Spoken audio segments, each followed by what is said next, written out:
Дорогие друзья, приветствую вас на своем канале. Сегодня мы приготовим трендовые польские булочки, которые называются ягодянки, только в ПП варианте. Эти пирожки на творожном тесте, внутри сочная ягодная начинка и нежный заварной крем, а сверху ароматный овсяный штрезель. Ну что ж, давайте готовить. Для теста нужно 400 грамм творога.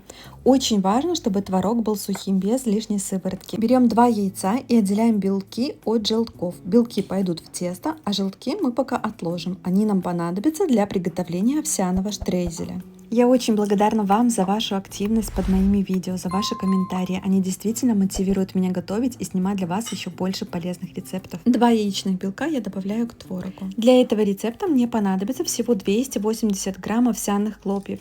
Их можно сразу перемолоть, а затем разделить на 3 части. 160 грамм у меня ушло в тесто, 70 грамм я использую для штрезеля и примерно 50 грамм мне понадобится для раскатывания и подсыпки теста. Сразу отсыпаю муку для штрезеля и для раскатки. Остальную, это 160 грамм, добавляю в тесто. Дальше добавляю 20 грамм кукурузного крахмала и 10 грамм разрыхлителя и сахарозаменителя по вкусу. Сначала я все перемешиваю лопаткой, а затем вымешиваю тесто руками. Тесто должно получиться мягким, однородным и хорошо держать форму. Оно не должно сильно липнуть к рукам и разваливаться. В этом рецепте я использую овсяную муку, но вы можете взять любую другую, например, рисовую или пшеничную. С овсяной мукой пирожки получаются немного более плотными, а с рисовой и пшеничной они получатся более нежными. Но количество муки может отличаться, поэтому добавляйте ее постепенно и ориентируйтесь на консистенцию теста. Я перекладываю тесто в пакет и оставляю его примерно на 15 минут. За это время овсяные хлопья впитают лишнюю влагу и тесто станет более однородным и удобным в работе. Для начинки я использую 220 грамм замороженной черной смородины. К ягодам добавляю 10 грамм кукурузного крахмала и сахарозаменитель по вкусу. Все хорошо перемешиваю, и наша ягодная начинка готова. Можно использовать как свежие ягоды, так и замороженные. Можно брать малину, чернику, вишню, либо любые другие. Теперь раскатываем тесто. Для работы мне понадобилось примерно 50 грамм овсяной муки, но у вас количество может немного отличаться. Я делю тесто на порции. Каждую порцию раскатываю не слишком тонко. Важно, чтобы тесто оставалось достаточно плотным и прочным, иначе во время выпечки начинка может вытечь. Вырезаю кружочки, затем каждый кружочек слегка раскатываю еще раз.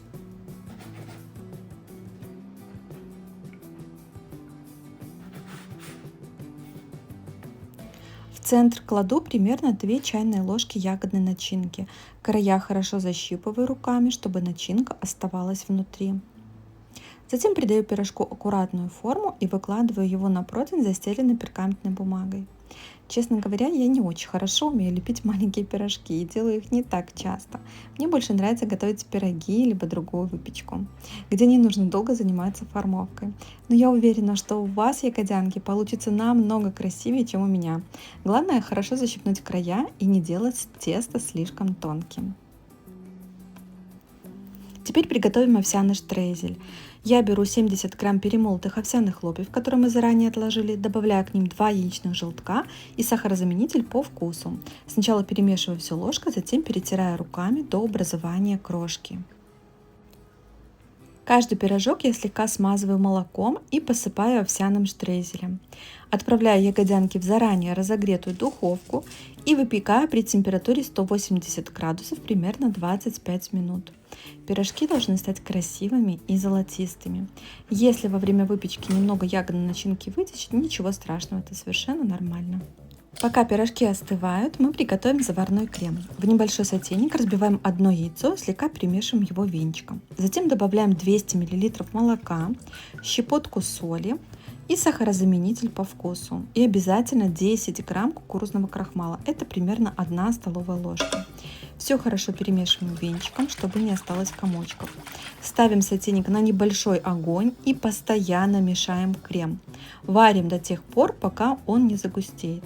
Как только крем станет густым, снимаем его с огня и даем немного остыть. Затем перекладываем крем в кондитерский мешок с насадкой. С насадкой удобнее прокалывать пирожки и наполнять их кремом. Но если у вас нет насадки, можно сделать небольшое отверстие ножом и вставить в него уголок кондитерского мешка и выдавить туда крем. Вставляем насадку в центр каждого пирожка и аккуратно наполняем его заварным кремом. Каждый пирожок стараюсь наполнить достаточно хорошо, но не слишком сильно, чтобы тесто не лопнуло. Не поленитесь приготовить крем. Он действительно делает эти ягодянки намного вкуснее. Сочетание яркой ягодной начинки и нежного крема получается просто великолепным. Вот такие красивые аппетитные ягодянки у нас получились. Золотистые снаружи, сочные внутри и с нежным заварным кремом. Обязательно сохраните этот рецепт и приготовьте. Напишите в комментариях, как вам результат. Я буду вам очень благодарна за ваши впечатления и обратную связь.